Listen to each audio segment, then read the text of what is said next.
എന്നെ പണിയെടുപ്പിക്കാൻ പോകുന്ന നല്ല സന്തോഷം കേട്ടോ. അതെ ആ മുഖത്ത് കാണുന്നത് ഇതിങ്ങനെ കിടക്കുന്ന അടുക്കള നമുക്കൊന്ന് വൃത്തിയാക്കി എടുക്കണം. അല്ല, എൻ്റെ കെട്ടിൻ്റെ ഭാഷ പറഞ്ഞാൽ വൃത്തികേടാക്കി എടുക്കണം.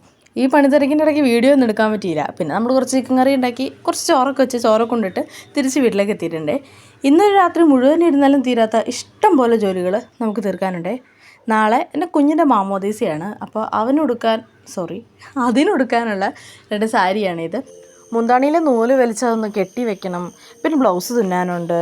അങ്ങനെ കുറച്ച് പണികൾ നമുക്ക് ആദ്യം തന്നെ തീർക്കാനുണ്ട്. പിന്നെ നമുക്ക് നാളെ വീട്ടിലേക്ക് പോകേണ്ടതല്ലേ, ഇഷ്ടം പോലെ സാധനങ്ങൾ എടുത്തു വയ്ക്കാനുണ്ട്. എൻ്റെയും 2 കുഞ്ഞുങ്ങളുടെയും ഡ്രസ്സ് എടുത്ത് വയ്ക്കുമ്പോഴത്തേക്കും അത്യാവശ്യം നല്ല സമയമാവും. ഇന്ന് നമുക്കിത് ഈ പോയിൻ്റ് വരെയാണ് സാരിയുടെ നൂല് വലിച്ച് കെട്ടാനുള്ളത് കേട്ടോ. ഇത്രയും നൂല് വലിച്ച് കളഞ്ഞിട്ട് അതിൻ്റെ തുമ്പൊന്ന് കെട്ടിയെടുത്ത് കഴിഞ്ഞാൽ മുന്താണിയൊക്കെ അത്യാവശ്യം സെറ്റായിട്ട് കിടക്കും. അപ്പോൾ നമുക്ക് പണി തുടങ്ങാം. സാരി വാങ്ങുമ്പോൾ കടയിൽ നിന്ന് തന്നെ ഇതൊക്കെ ചെയ്തു തരുമെങ്കിലും ഫ്രീ സർവീസ് ആണെങ്കിലും നമുക്ക് അറിയാവുന്ന കാര്യങ്ങൾ, അത് നമുക്ക് കുറച്ച് ഇഷ്ടമുള്ള കാര്യങ്ങളോടെ ആണെങ്കിൽ തന്നെ ചെയ്യുന്നതല്ലേ കുറച്ചുകൂടി നല്ലത്. എനിക്കിഷ്ടമുള്ള കാര്യമാണ് കേട്ടോ ഇത്.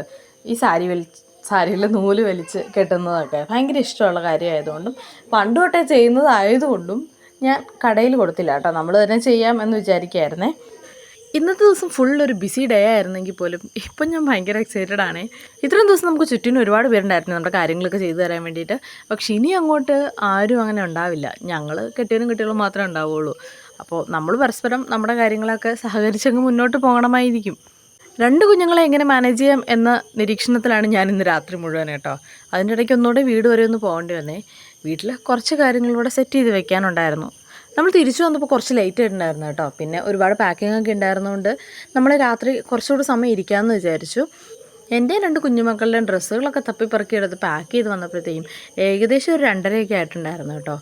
ഇനി നമ്മൾ കിടന്നില്ലെങ്കിൽ നമുക്ക് നാളത്തെ മാമോദീസയ്ക്ക് നല്ല തലവേദനയായിരിക്കും. അപ്പോൾ ഇന്ന് കിടന്നുറങ്ങാം. Good night.